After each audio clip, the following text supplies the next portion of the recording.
In the heart of Minsk, Belarusian President Alexander Lukashenko and his longtime ally, Russian President Vladimir Putin, met at the Independence Palace on Friday, setting the stage for a pivotal moment that would define the future of their bilateral relations. With the 25th anniversary of the treaty establishing the Union State of Russia and Belarus approaching, the meeting took place amid rising tensions in Eastern Europe, particularly along the borders of Belarus, Poland and Lithuania. Lukashenko, always cautious yet candid, opened the discussion by addressing what he considered the most pressing issue facing their countries. I would like to raise an issue. I did not bring this up during the meeting, but I will say openly that I am not hiding it, as I already mentioned it during my remarks in Astana.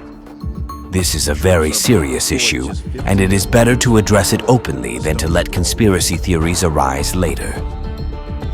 Dear Vladimir Vladimirovich, we are very concerned about the situation in Western Europe, especially along our borders, particularly with Poland and Lithuania, our neighboring states. We view this as an even greater threat than the ongoing conflict in Ukraine. Speaking bluntly, Lukashenko voiced his concern over the increasing military presence near Belarusian borders, particularly in Poland and Lithuania. He argued that this posed a threat not only to Belarus, but to Russia as well. Troops are being deployed just 15 kilometers from our border, a stone's throw away. These are not just Polish and Lithuanian forces, but NATO troops from other countries, including Germany. The situation is very tense. Poland is spending enormous resources to arm its military. But if they truly want to live in peace with us, as they claim, why are they spending billions of dollars on weapons? This is deeply concerning to us.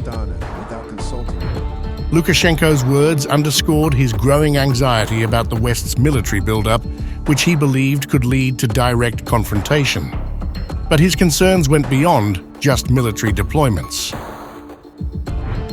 Drawing attention to Russia's recent successful test of the Oreshnik system, a weapon that, while not nuclear, Lukashenko claimed, could deliver destructive power comparable to nuclear weapons without the fallout.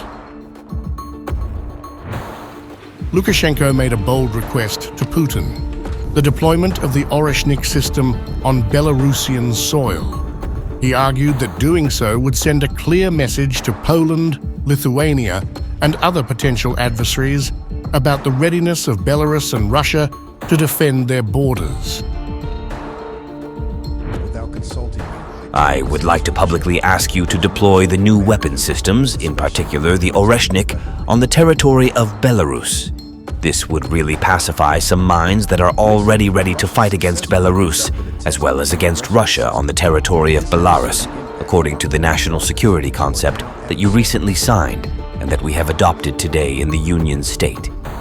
We have, and I am not joking, certain places where we can place these weapons, with the only condition that the targets for these weapons will be determined by the military-political leadership of Belarus.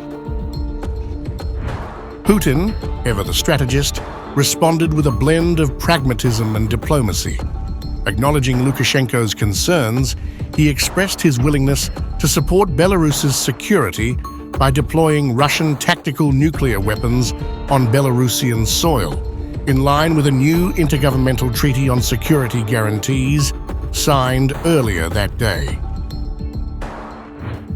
The agreement further solidified the deepening defense cooperation between the two countries, paving the way for the potential deployment of advanced weapon systems like the Oreshnik. The latest systems such as Oreshnik, they have no analogs in the world. In the case of group use, they are comparable to the use of nuclear weapons, but they are not weapons of mass destruction for two reasons. Firstly, unlike weapons of mass destruction, they are precision weapons. They do not hit areas, and they achieve results not by force, but by precision. That's the first thing. And secondly, in the case of group use, 1, 2, or 3 systems, It is the same as a nuclear weapon in terms of the force of the strike, but it does not contaminate the area, and it does not have any radiation effects because there is no nuclear component in the warhead of these missiles. Putin assured Lukashenko that the deployment of such advanced systems would not only bolster Belarus's defense, but also be executed in a way that ensured Belarus's military political leadership would retain control over target selection. Firstly, as for deployment of such intimidating, frankly speaking, weaponry as Oreshnik in Belarus, I believe it is feasible, given that we have signed an agreement on security guarantees with all available resources and capabilities. Secondly, it could become possible, I think, in the second half of next year, once the production of these systems ramps up in Russia, and as they begin to be integrated into the arsenal of the Russian strategic missile forces. Furthermore, there are several technical issues that need to be resolved by experts. In particular, it involves determining the minimum range while prioritizing the security of Belarus. Specialists will have to work on this, but I am optimistic that such possibilities exist. By the end of the meeting, both leaders appeared satisfied with the course of action laid out before them. Lukashenko's request for the Oreshnik systems to be deployed on Belarusian soil was officially set in motion, with the first steps expected to unfold in the second half of 2025.